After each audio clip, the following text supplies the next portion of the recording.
First thing that came to mind when I came across Super Tetris 2 plus Bombliss for the Super Famicom was, what the heck is a Bombliss and why is it part of this Tetris game?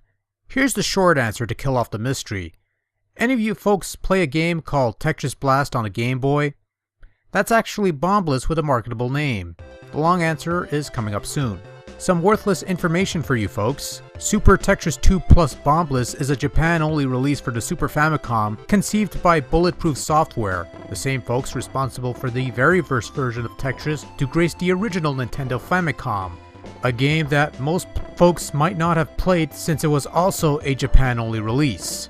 Bulletproof Software also developed a version of Tetris that most folks have indeed played, the one on the Game Boy. Worth noting is that Super Tetris 2 plus Bombliss is a Super Famicom conversion of the Famicom release Tetris 2 plus Bombliss, which, despite the name, has nothing to do with the game called Tetris 2 for the NES, Super NES, and Game Boy. That game was called Tetris Flash in Japan, by the way. Let's be honest, you honestly don't care about all that jazz, and quite frankly, neither do I. So how does Super Tetris 2 plus Bombliss play? Well, it plays like slippery Tetris. The one thing that's immediately noticeable to me is how loose control over your blocks feel. And yes, I'm calling them blocks. I don't care what they call them now, I called them blocks before, and I still call them blocks today. So, sit down in a corner, shut up, and pop out your iAndroid or whatever to play Juicy Fruit Tetris or whatever version's up there now, okay?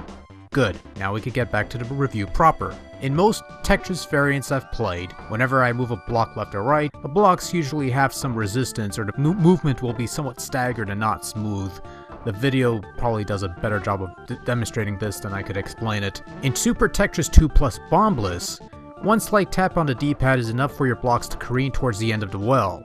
It's a bit of an extreme explanation, but control does feel very loose here and takes a short while to adjust, but once you do, it's not so bad, and in all honesty, it's a stark improvement over the Famicom Tetris from years prior, where control was a lot more restrictive. In general, however, control in Super Tetris 2 plus Bombliss is almost consistent with the other console versions of Tetris available for the time, which means when you press down, you're speeding the descent of your blocks rather than slammed to the bottom of the well in place, and you have two buttons to rotate your piece clockwise or counterclockwise. There's no ghost preview or hold function or anything of the sort that you would find in modern Tetris incarnations.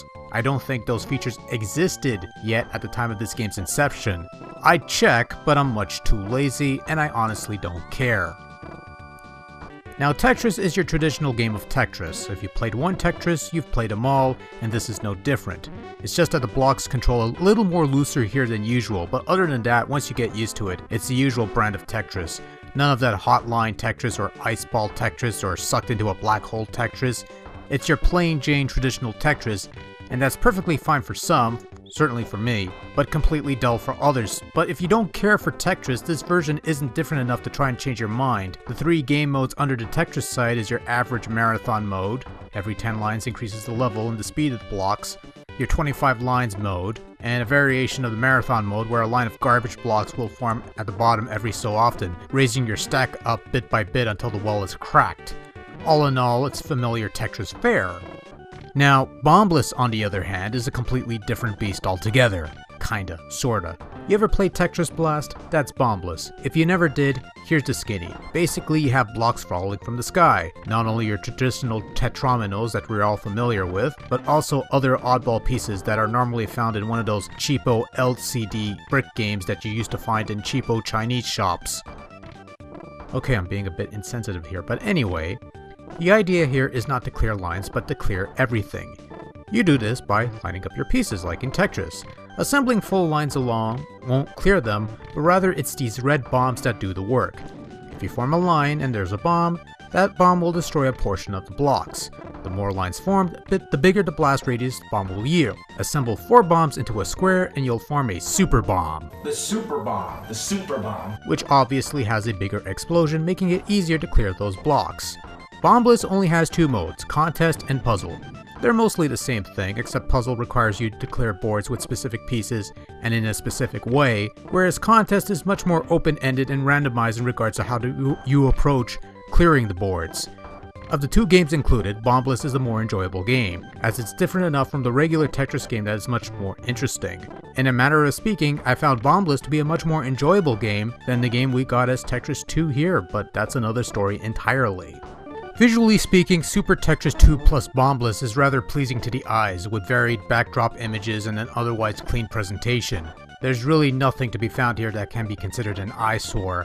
Both included games look about the same with minor differences in layouts and blocks used. For example, Tetris has colorful blocks, Bombliss has monotone blocks. They're really dull looking blocks too, that's why you're blowing them to oblivion. Now if only you could do the same to all the generic looking first person shooters on the market today, but I digress. On a whole, this is a clean looking Tetris with lots of color. Yeah, that's all I got for an observation, there's not much I could say in this regard. How about it doesn't look boring and drab? Does that count? I guess, we'll go with that. There's a nice selection of tunes in Super Tetris 2 plus Bombliss. I'm really getting tired of saying that full title. There's a nice selection of tunes, and you get a different one depending on which mode you're playing, but if you press select while the game is paused, you can actually cycle through the different tunes in the game until you find one you like. Much like the visuals, the music here is vibrant and colorful, and they're pleasing to the ears as well. None of the tunes featured here are recycled from whatever Tetris came before. They're mostly made for that game as far as I know. No doubt these tunes would be reused in some later iteration of Tetris down the line, but in what seems to be a running theme in this review, I honestly don't care. Oh, and the sound effects are alright. I like the explosion sound, that sounds lovely, but that's about all I could say in that regard. Overall, sounds fine.